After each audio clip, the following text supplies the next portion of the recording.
Welcome everybody to the next knife up, an Ulster. Next knife in the grandfather's pocket knife collection, Ulster. And my looking around and looking up this company in the little book I have, they were in business from 1867 to 1972. This looks like, from my Googling and so forth, this was probably made sometime between 1867 and 1941, I think.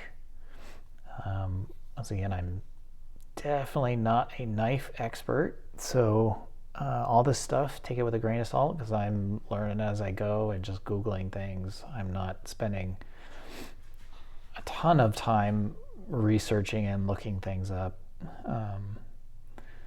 So yeah, you know, I'm always welcome it. If anybody knows anything more than me, feel free to make a comment. I really appreciate everybody's comments letting me know things about the knives and everything. That's really cool.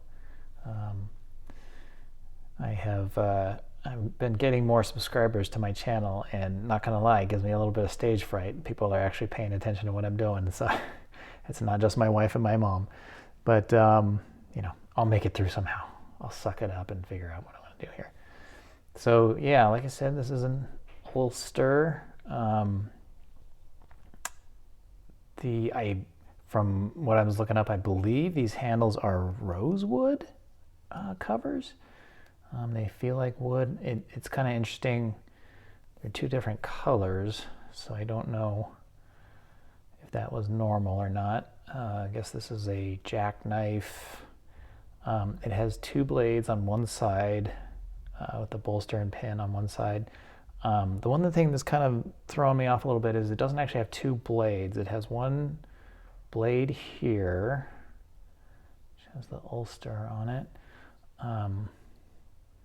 Not the best snap. It's pretty tight, but we'll throw some oil in there, see how it goes. But the other one is not a blade. It's looks like a screwdriver here.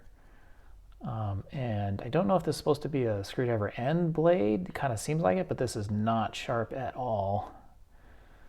So it seems like it should be a blade, but just nobody sharpened it. And then as I'm looking at it, it's either a screwdriver or the tip is broken off.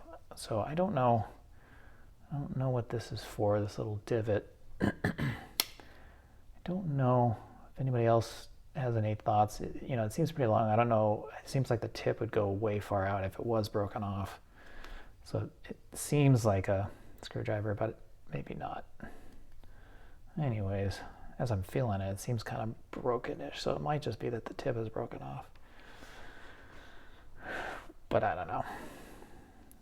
So yeah, so I'll be cleaning some of this stuff off. These little spots are leftover rubber bands that come off when I hit them with my fingernail here. Over the years, my grandfather or my father, probably my grandfather in this case, has, you know, put labels or whatever and rubber banded them together. And so a lot of these knives that I see will have leftover rubber band stuff on them, but luckily they come off pretty easily. So yeah, this guy's not as good a shape as a lot of the other knives that have come out here. It's got a little bit of rust in it. Doesn't open and close quite as nicely as the others. There's some rust in there. Not, you know, not terrible, but, you know, not super clean either.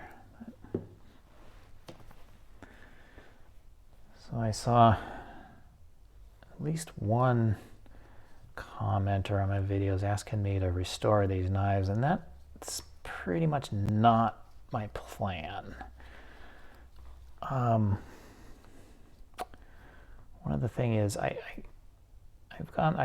inherited 3 boxes of these knives, and I've only started going through the first box, and there's 300 knives in that first box. So if I have 3 of them, you know, we're getting close to 1,000 knives, and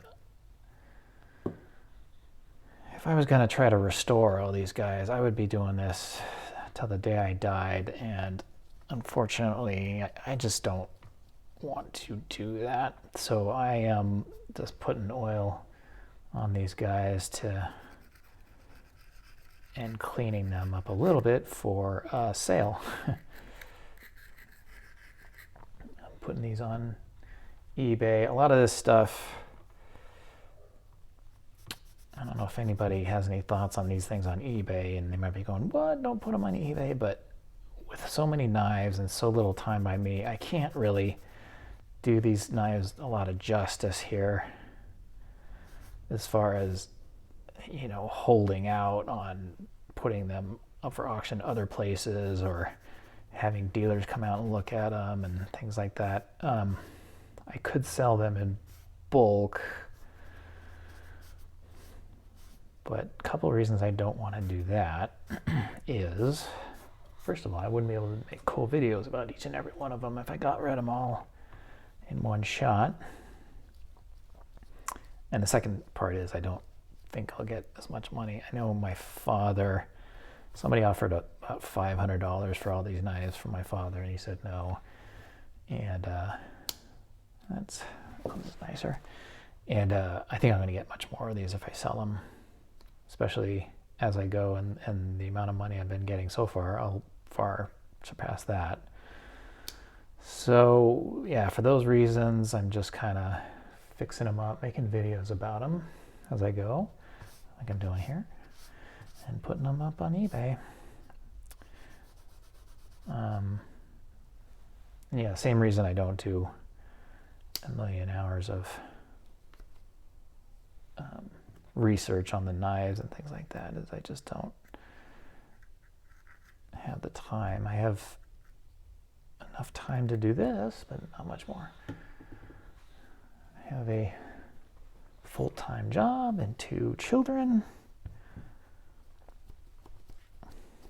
That one's kind of stiff.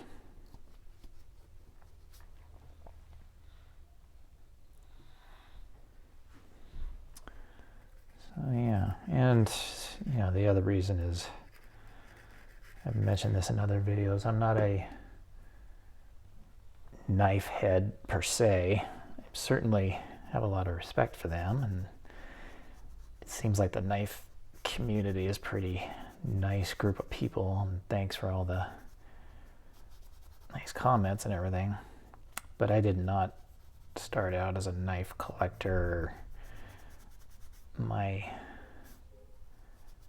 grandfather obviously collected them, but it's not like my grandfather and I had the best relationship, and we didn't talk about pocket knives or do anything like that. So with all that said, it's not like you know, when I inherited these,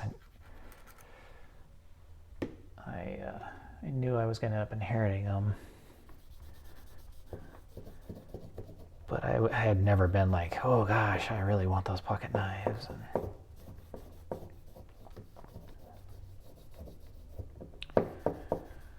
Which I hope that doesn't disappoint anybody. It just was never really my thing. I've mentioned it over and over and over. I'm a suburbs kid, and especially in these modern times, I don't have a lot of call for using them. So just gonna make videos about them because they are neat, especially as I discover all these super old knives that are pretty darn collectible. It's pretty neat learning about them. So certainly is. I'm having fun learning about them.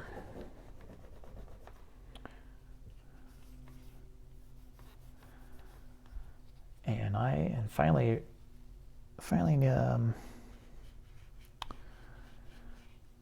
learned this is called a bail. So that's my education for this metal loop. Yeah. So it's, you know, it's a neat looking knife. Seems like early 19th century.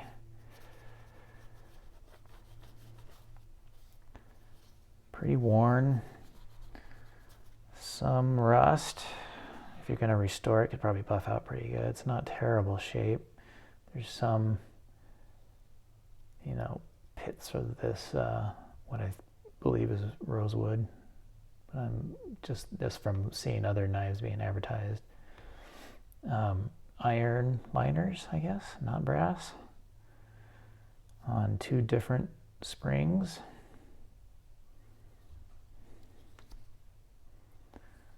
This knife is pretty tight.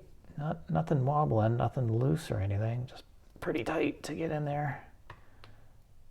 It's pretty good snap there. This one's not quite as good as far as snap and stuff like that. Yep, not too good.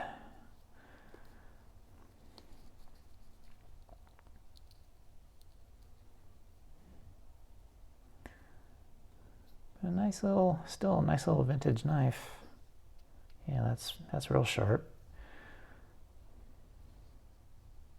You can tell it's got some of this being closed so long, and that's exposed to something, air obviously, but I don't know if there's any water or anything, but still works.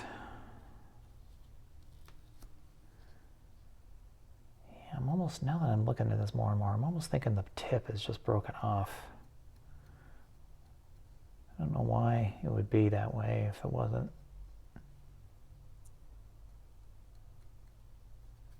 Anywho. So yeah, Ulster pocket knife. From what I understand, these are kind of collectible, but not, certainly no case. But we'll see how it goes. I do like the handles. That's pretty neat. Pretty neat handle. 2 different colors. Don't know whether that's good, bad, indifferent. Nothing seems to be really separating.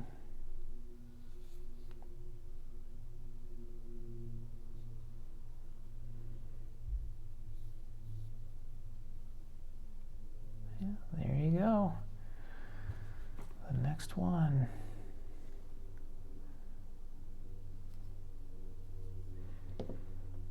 Thanks for watching.